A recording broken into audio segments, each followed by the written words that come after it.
Hello friends, welcome. Now in this video tutorial, we will talk about the buccal cavity, and in buccal cavity we will discuss about the different glands present in our buccal cavity and what are their role. So in our buccal cavity there are 6 number of salivary glands that secretes salivary amylase. Clear? So 6, yes, 6 number of salivary glands. Okay, so these glands secretes what? Salivary amylase. Okay, which is also called as saliva. So 6 number of glands are there, but they are larger size. 6 number of larger size glands are there. But actually, if we will see, there are, remember, around 800 to 1000 glands, small glands are present in the buccal cavity. It secretes mucus and saliva. Okay, so 6 number of salivary glands. If we will go in larger size, the larger size glands are 6 in number, and 3 types. These 6 glands are of 3 types, means these 3 types of glands are present in pairs. All are present in pair, so that it makes 6 number of glands. So what are the 3 types of glands present in the buccal cavity? Yes, 3 types of salivary glands present in our buccal cavity. You can see here in this figure, we have parotid gland, submandibular gland, parotid, submandibular and sublingual. There are 3 different types of glands. So first we will talk about the parotid gland. So let's see. First we will discuss about the largest salivary gland, that is parotid gland. So I have already told you this is the largest salivary gland. Okay, they are present in pairs, means 2 number or 1 pair of glands are there. Okay, they are present below each ear. Their location is they present below each ear, means on both the sides they are present below the ear, means they are not present outside, inside the buccal cavity. So they actually open to the buccal cavity with the help of a duct which is known as the duct of Stenson. Duct of Stenson.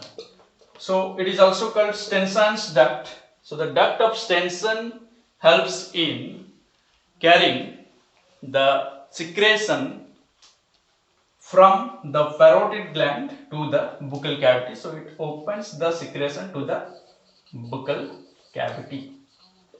It opens to the buccal cavity. Clear? With the duct of Stenson.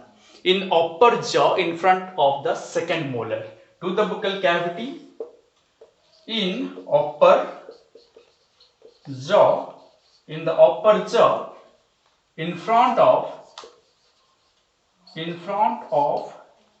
second molar. Clear? So in front of second molar it opens with the help of the duct of Stenson. So second molar means just wisdom teeth is the third molar which appears late. It is also called late teeth. I have already told you while discussing about the different types of tooth, their function and the structure of teeth also. So it opens the secretion of the parotid gland, opens with the help of duct of Stenson to the buccal cavity in upper jaw in front of the second molar. Clear? So this is about the first gland or the largest salivary gland which are present below the ear. Okay. Next we will go for the second one.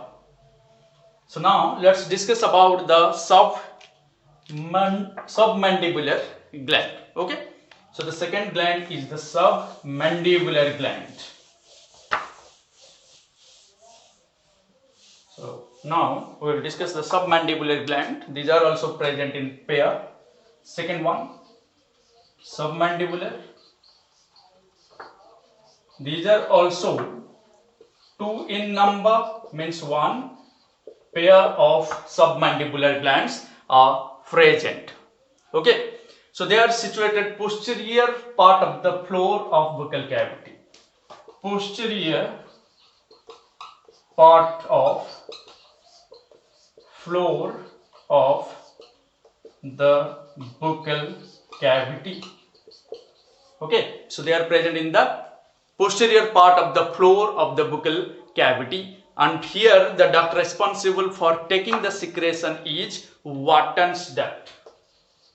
It is the duct is known as the Wharton's duct. Okay, so the second salivary gland, well known gland, submandibular, is also present in pair. Its presence is in the posterior part of the floor of buccal cavity. It is carried by, the secretion is carried by the Wharton's duct, and the secretion opens to the lower jaw near the incisor. It opens to lower jaw near incisors. So I have told you what is incisor, the chisel shaped tooth that are present on the front side of the set of teeth. So incisors are present at the front side. So opens to the lower jaw near the incisor. So these are known as the submandibular gland because they are present near the mandible. You can see here the submandibular gland are present near the mandible, at the mandible, so that it is called submandibular, and the duct responsible here is the Wharton's duct. Next, we will discuss about the sublingual, or the last type of gland, sublingual gland, which is also the smallest salivary gland among these three. The third one is the sublingual gland. It is also present in pair, means two number, one pair. These are smallest salivary glands. Clear? They are present below the tongue. Present below tongue. You can see in the diagram, they are present below the tongue and opens below the tongue to the buccal cavity with the help of the duct of Revenus. The duct responsible here is the duct of Revenus. So the duct of Revenus helps in taking the secretion of the sublingual gland to the buccal cavity, and it opens below the tongue. The gland is present below the tongue, and the secretion also opens below the tongue. Clear?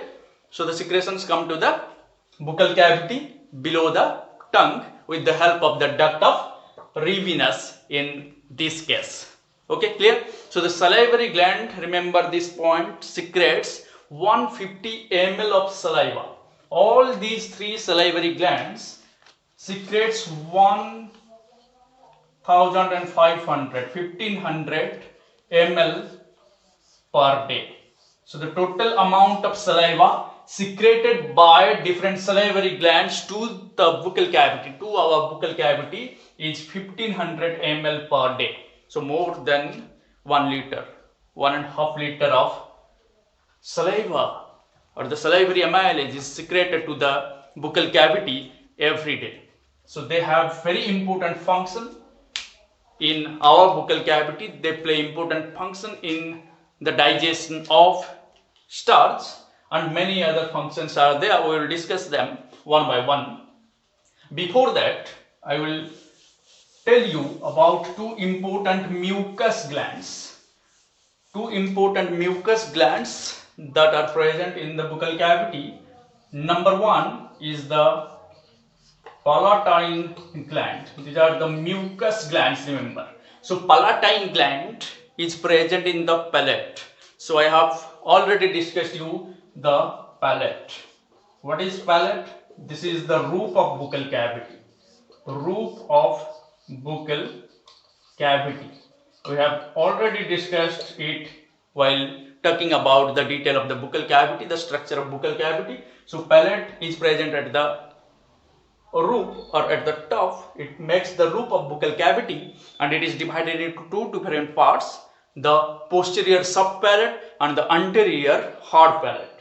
So palatine gland is present in the palate, which secrete mucus, which lubricates our buccal cavity. Another important one is the Absorption gland. I have already told you that Absorption gland is present in our tongue. So it also plays important role in lubricating the buccal cavity. It also lubricates the food and helps in swallowing. So Absorption gland and palatine gland are the important mucus glands present in our buccal cavity. So now we will discuss about the different functions of the salivary amylase, which is secreted in the buccal cavity with the help of various glands, and around about 1500 ml per day salivary amylase is secreted. And what is its role, why it is secreted in such a huge amount, what is its importance in digesting the food and any other activities. So let's discuss about the functions of the salivary amylase.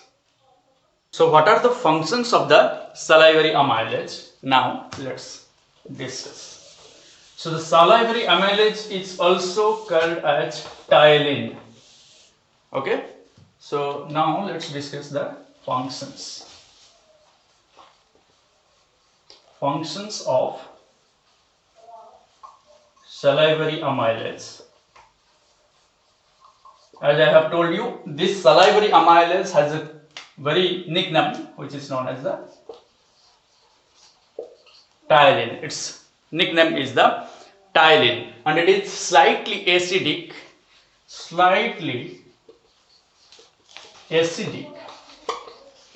having a pH of 6.7. So the salivary amylase or ptyalin is slightly acidic, having pH 6.7, and it contains water, salt and salivary amylase. So the salivary amylase has water content along with some amount of salt. Okay. So now this is the properties of the ptyalin or salivary amylase. It is slightly acidic. It works in an acidic medium, that is having a pH just below 7, means 6.7 or slightly acidic, and it contains water and salt. So now we will discuss about the functions. What are the functions of the salivary amylase? Very important. Number one, the first function is it makes the mouth moist, helps in speaking. Makes mouth moist and helps in speaking. So as our mouth becomes moist, we can easily speak. The second point is swallowing. It helps in swallowing of food by lubricating the food. Helps in swallowing by lubricating food. Next point, the third function of salivary amylase, it digests starch. Starch means the foods or the carbohydrate containing foods. Okay. Next one, it helps in softening of food. It helps in softening of food. It softens the food. Clear? Next, number 5, it helps in dissolving food so that it can be tasted by the tongue. Helps in dissolving food. Helps in dissolving the food so that it can be tasted. So can be tasted by tongue. Okay, so tongue can taste with the help of the taste buds. We have already discussed about the sweet, salt, sour and bitter taste buds present in our tongue, which helps in identifying different tastes. Without the help of the saliva, the food cannot dissolve in the buccal cavity and cannot be tasted by the tongue. So tongue is helpful in tasting the food only after it get dissolved into the saliva in the buccal cavity. Next, the sixth important point. What is the sixth function? It dilutes hot, cold and irritant food. Number 6. Dilutes hot, cold and irritant nature of food. So hot means very hot food. If you are eating, it dilute it to make a little bit cold, so it will not burn our tongue or the buccal cavity. Very cold food can also harm our body, so that it also dilute it, making a little bit hotter. And irritant food, some foods, by eating some foods, itching starts in our mouth, which is also reduced with the help of the saliva in the buccal cavity. Next, seventh point, it helps in cleaning, very important point. It is also the function of our tongue. It cleans the buccal cavity, but without the presence of saliva, it cannot work. So cleaning of buccal cavity is also done by the saliva. And the last point, 8th point, acts as antibiotic to kill bacteria. It has antibiotic property, which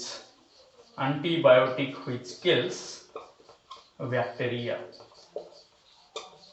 So these are the very important points, very important functions of the buccal cavity, and these are the different works done by the salivary amylase in our body. So these important points should be remembered, and remember this point, antibiotic which kills bacteria. How the saliva helps in killing bacteria?